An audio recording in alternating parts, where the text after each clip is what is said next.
Assalamualaikum warahmatullahi wabarakatuh. Kami dari kelompok Kerajaan Gotalo yang beranggotakan Abdarin Kartika Nirmala, Hafat Nurazizah, Muhammad Seisa, dan Vina Febriana akan menjelaskan seputar Kerajaan Gotalo. Di sini kita memiliki 4 bab pembahasan. Yang pertama, pengertian Kerajaan Gotalo. Yang kedua, masa kejayaan Gotalo. Yang ketiga, masa keruntuhan Gotalo. Dan yang terakhir adalah peninggalan Kerajaan Gotalo. Yang pertama, kita akan membahas tentang pengertian Kerajaan Gotalo. Kerajaan Gotalo merupakan kerajaan bercorak Islam terbesar di Sulawesi Selatan. Kerajaan Gotalo berdiri sekitar abad ke-16. Kerajaan ini dikenal juga dengan Kerajaan Makassar. Gotalo adalah kerajaan gabungan dari Kerajaan Goa serta Kerajaan Talo yang dimiliki oleh 2 bersaudara. Pada pemerintahan Raja Daeng Matanre Karaeng Tumpang Marisi Kalona, kedua kerajaan ini dipersatukan.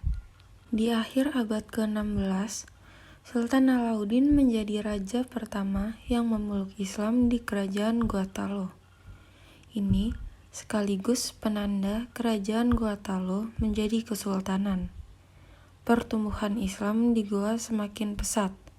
Pada tahun kedua kesultanan, semua rakyat berhasil diislamkan. Kerajaan Gotalo mencapai puncak kejayaannya saat berada di bawah pimpinan Sultan Hasanuddin pada tahun 1653 hingga 1669. Raja Goa ke-16 yang juga bergelar pahlawan nasional ini berhasil memajukan pendidikan dan kebudayaan Gotalo. Sosok Sultan Hasanuddin yang berjulukan jantan dari timur ini dikenal tidak mudah terpengaruh oleh asing.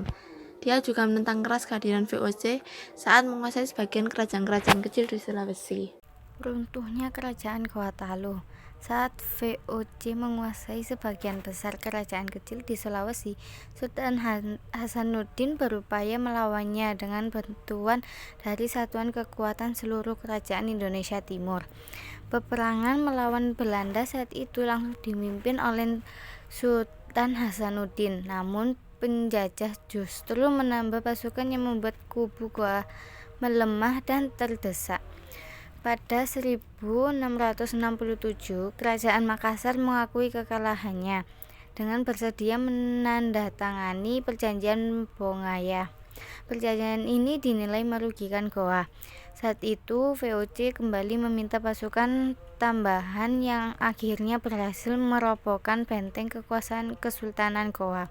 Pasca kalah, Sultan Hasanuddin turun tahta mengundurkan diri dari kerajaan. Perjanjian tersebut disebut-sebut sebagai penyebab runtuhnya Kesultanan Gotalo.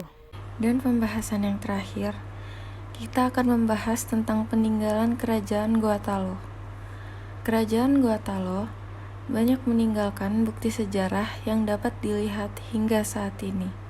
Berikut jejak peninggalan Kerajaan Gotalo. Yang pertama, ada Istana Bala Lompoa. Bala Lompoa merupakan istana yang pernah menjadi hunian para raja Goa dan terletak di kota Sunggu Minasa. Saat ini, Istana Bala Lompoa sudah menjadi situs budaya. Selain Istana Bala Lompoa, yang kedua ada Istana Tamalate. Istana Tamalate sebagai jejak peninggalan dari kejayaan Kesultanan Goa yang juga berlokasi di kota Sunggu Minasa. Yang ketiga, ada Masjid Katangka. Masjid Katangka atau saat ini disebut juga dengan Masjid Al-Hilal adalah salah satu masjid tertua di Sulawesi Selatan yang dahulu menjadi Masjid Kesultanan Goa. Yang keempat, ada Benteng Sombaopu.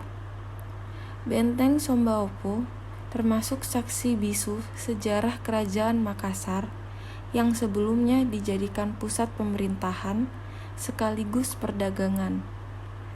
Dan yang terakhir, yang kelima, ada Benteng Fort Rotterdam. Fort Rotterdam atau Benteng Ujung Pandang merupakan bekas markas pasukan katak Kerajaan Gotalo yang setelah Perjanjian Bongaya menjadi milik Belanda. Cukup sekian yang dapat kami sampaikan. Mohon maaf bila ada kekurangan dan salah kata. Terima kasih. Wassalamualaikum warahmatullahi wabarakatuh.